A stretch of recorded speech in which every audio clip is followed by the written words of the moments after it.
Types of questions in business studies. किस तरह questions business studies में पूछे जाते हैं, क्या उनका ट्रेंड होता है और किस तरह से एक स्टूडेंट को उनको अटेंड करना चाहिए। आज की इस वीडियो में सारे पॉइंट मैं आप सभी के साथ डिस्कस करने वाला हूं। हेलो एवरीवन, मैं मनोज आप सभी का कॉन्सेप्चुअल ज्ञान पर स्वागत करता हूं। देखिए, बिजनेस स्टडीज एक ऐसा सब्जेक्ट है जिसे हम डेली अगर अपना थोड़ा थोड़ा भी टाइम देते रहे ना तो उसमें बहुत अच्छे मार्क्स स्कोर किए जा सकते हैं। बस जरूरत है तो शुरू से कांस्टेंट वे में मेहनत करने की, और इतना भी कोई मेहनत नहीं करना। कोई में 4 घंटे 5 घंटे बैठ के रेस्ट पढ़ने की जरूरत है नहीं। अगर आप शुरू से प्रॉपर स्ट्रैटेजी में मेहनत करते चले जाओगे तो for sure you will be able to score more than 90% marks in business studies. तो चलिए back to the topic. Business studies में आज हम बात करने वाले वो है कि किस तरह से क्वेश्चंस बिजनेस स्टडीज में आते हैं और किस तरह से उन्हें अटेम्प्ट करना है। देखिए, सबसे पहले मैं आपको समझाता हूं कि बिजनेस स्टडीज में मेनली 2 तरह के क्वेश्चंस आते हैं। एक हमारा स्ट्रेट क्वेश्चंस, जहां पर जो क्वेश्चंस है वो सीधा सीधा आपसे पूछेगा कि अगर मान लो व्हाट इज मैनेजमेंट, मैनेजमेंट होता क्या है, या features of management, you know the answer. आपको सीधा सीधा पता, आप बता दो। ये तो जो स्ट्रेट क्वेश्चंस हैं इनको अटेम्प्ट करना बहुत इजी है और बच्चों को बहुत पसंद है। लेकिन बिजनेस स्टडीज इस चीज के लिए बदनाम नहीं है। बिजनेस स्टडीज जिस चीज के लिए बदनाम है सबसे ज्यादा वो है case studies. Case studies questions most of the बच्चों को काफी ज्यादा प्रॉब्लम क्रिएट करते हैं उनके एंड टाइम। क्यों?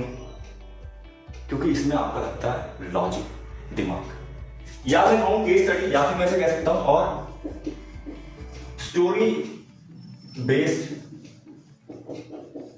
क्वेश्चन। इसमें क्वेश्चन तो पूछा जाता है लेकिन एक कहानी के तौर पर, और यहां पर जो मेन काम आता है वो ये होता है स्टूडेंट का कि उस कहानी को समझना और अप्लाई करना उन कॉन्सेप्ट से जो आपने बिजनेस स्टडीज में पढ़ रखा है। अगर मैं आपको अपना एक्सपीरियंस बताऊं तो ये सबको इजी लगता है, लेकिन सच में सबसे ज्यादा इजी होती है। क्यों? कहानी को समझना, कॉन्सेप्ट को बस रिलेट करना और टू द पॉइंट प्रिसाइज में आंसर सिर्फ लिखना है। लेकिन इतना भी आसान नहीं। इसके लिए जो सबसे ज्यादा इंपॉर्टेंट चीजें जो केस स्टडीज में जो क्वेश्चंस आते हैं, ठीक है, जो कहानी के तौर पर क्वेश्चन पूछे जाते हैं, सबसे ज्यादा मोस्ट इंपॉर्टेंट चीज है वो है आपकी conceptual clarity. It is very important. तब तक आप केस स्टडी कॉन्सेप्ट अटेम्प्ट कर ही नहीं सकते जब तक आप उस कहानी को समझोगे नहीं, उस कहानी के रियल एसेंस को रिलेट नहीं कर पाओगे अपने बिजनेस स्टडीज के मेन कॉन्सेप्ट से। इसलिए जो फर्स्ट पॉइंट में बात कर रहा हूं है कॉन्सेप्चुअल क्लैरिटी की। एक बात होती है कॉन्सेप्चुअल क्लैरिटी और एक और होता है जिसे कहते हैं फैक्चुअल क्लैरिटी, या कहूं और फैक्ट्स कहते हैं। फैक्चुअल क्लैरिटी क्या होती है? सबसे पहले आपको ये समझना पड़ेगा फैक्ट्स। जैसे management is a continuous process, we know that कि मैनेजमेंट एक कॉन्टिन्यूअस प्रोसेस है, yes it is a fact. लेकिन मैनेजमेंट एक कॉन्टिन्यूअस प्रोसेस क्यों है? This is the conceptual fact जो हर एक स्टूडेंट को सबसे ज्यादा उस चीज पर ध्यान देना चाहिए।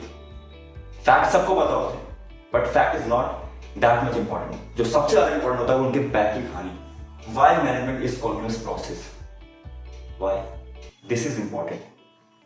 फैक्चुअल क्लैरिटी होनी चाहिए but you should have a conceptual clarity. Concept की प्रॉपर नॉलेज होनी चाहिए आपको। जब तक आपको कॉन्सेप्ट की क्लैरिटी नहीं होगी तब तक you won't be able to attempt case studies question. क्यों?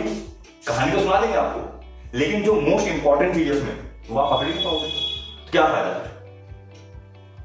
सबसे ज्यादा केस स्टडी में बच्चे नहीं परेशान होते हैं, उन्हें कॉन्सेप्ट की क्लैरिटी होती नहीं है, दे नो द फैक्ट्स। इसलिए जो रियल पॉइंट उस कहानी में पूछा जाता है केस स्टडीज में वो बच्चे पकड़ नहीं पाते, उन्हें लगता है केस स्टडीज हार्ड। क्यों? अगर डेली बिजनेस स्टडीज को थोड़ा थोड़ा टाइम दिया जाए, कॉन्सेप्ट पे काम किया जाए, तो क्या ये पॉसिबल नहीं है कि हम बहुत सा परफॉर्म कर सकते हैं? ना ट्यूशन की जरूरत नहीं पड़ेगी आपको, बस जरूरत है तो कांस्टेंट वे में टाइम देने की, कॉन्सेप्ट पर ध्यान देने की। सेकंड जो पॉइंट है केस स्टडी क्वेश्चंस का वो है कि अंडरस्टैंडिंग द क्वेश्चन। क्वेश्चन को समझना, उस कहानी को समझना कि आखिरकार उस कहानी में हमें क्या बताया जा रहा है, उसके बाद उससे रिलेटेड उस कहानी से रिलेटेड हमसे पूछा क्या जा रहा है। It is very important. Even business studies में नहीं, आप किसी भी अदर सब्जेक्ट में ले लो, उसमें क्वेश्चन को समझना बहुत इंपॉर्टेंट है। अगर एक बहुत ही छोटा सा एग्जाम्पल मैं पूछूं आपका नाम क्या है, आप बोलो मेरा नाम मनोज है और मैं नोएडा में रहता हूँ, मैं ये करता हूँ, मैं ये भी करता हूँ। क्वेश्चन पूछा क्या भाई तुमसे, नाम क्या तुम्हारा, नाम बता दो ना सीधे, ये क्या बताने की जरूरत है कहाँ रहते हो, क्या करते हो, क्या खाया। So it is very important to understand the concept question कि पूछ क्या रहा है, तभी तो आप ये बात पाओगे कि आप उस पूछने के बाद आंसर दो। तो अंडरस्टैंडिंग द क्वेश्चन, उसके बाद इसके मैंने सब हेड पॉइंट्स में लिख रखा है कि अंडरलाइन द रेलेवेंट पॉइंट्स। पूरी कहानी केस स्टडीज में इंपॉर्टेंट नहीं होती। हाँ, आगे चल के जब मैं केस स्टडीज वैसी वीडियोस बनाऊंगा जहां पर मैं डीपली केस स्टडीज डिस्कस करूंगा, केस स्टडी को आपको सॉल्व कैसे करना है, क्या क्या उसमें रेलेवेंट पॉइंट होता है, पूरी पूरी कहानी हमारे काम की नहीं होती है। तो इट इज वेरी इंपॉर्टेंट कि जो हमारा वाइटल फैक्ट है उसको ढूंढ के निकालना, जो रेलेवेंट पॉइंट है हमें उसे अंडरलाइन करना है। पूरी कहानी हमारे लिए सही नहीं है, ठीक, पूरी कहानी हमारे लिए जरूरत नहीं है। सेकेंड है to the point answers. It is very important in all your subjects, सिर्फ बिजनेस स्टडीज में नहीं। टू द पॉइंट लिखो, प्रिसाइज लिखो, मार्क्स आपको पूरे मिलेंगे। कहानी बनाने का कोई विश्वास नहीं रखना है, कहानी के कभी नंबर मिलते नहीं। एक पेज लिख दूं कोई फायदा नहीं, लेकिन वही टू द पॉइंट और रेलेवेंट लिखूंगा तो उसके मार्क्स मिलेंगे। सो बिजनेस स्टडीज में सबसे ज्यादा मुझे इंपॉर्टेंट यही है कि आपको आंसर्स जो देने ना वो टू द पॉइंट देना, खास तौर पे केस स्टडी में, ठीक। तो सिंपली क्या, चलो समराइज करते हैं, ज्यादा टाइम ले लिया आप लोग, ऐसा कुछ नहीं, ठीक है। दो पॉइंट है केस, जो बिजनेस स्टडी में क्वेश्चन पूछे जाते हैं मेनली दो। एक तो स्ट्रेट क्वेश्चन आएगा, सीधी सिंपल सी बात है, जो पूछा बता दिया, ठीक। आगे की और ऐसी वीडियोस में मैं आपको बताऊंगा किस तरह से आपको आंसर अटेम्प्ट करने, किस तरह से आपको आंसर लिखना है, प्रेजेंटेशन कैसे देनी है, ठीक है। इस वीडियो को बनाया ताकि मैं आपको समझा सकूं किस तरह से क्वेश्चन आते हैं, कौन से वो दो टाइप के क्वेश्चन है और उन क्वेश्चंस की क्या रेलेवेंस है, किस तरह से उसको आपको अटेंड करना है। दूसरा हमारा क्या है, केस स्टडीज कह लो या फिर स्टोरी बेस्ड क्वेश्चंस हो गए, जिसको अटेंड करने के लिए we must have to understand the concept. हमारी जो कॉन्सेप्चुअल नॉलेज है पूरी क्लियर होनी चाहिए, फैक्चुअल नॉलेज में कॉन्सेप्चुअल नॉलेज। एंड उसके बाद जो पॉइंट डिस्कस किया, सारे के सारे पॉइंट बहुत रेलेवेंट है, होप ये सारे पॉइंट आपको समझ आया हूँ, ठीक है।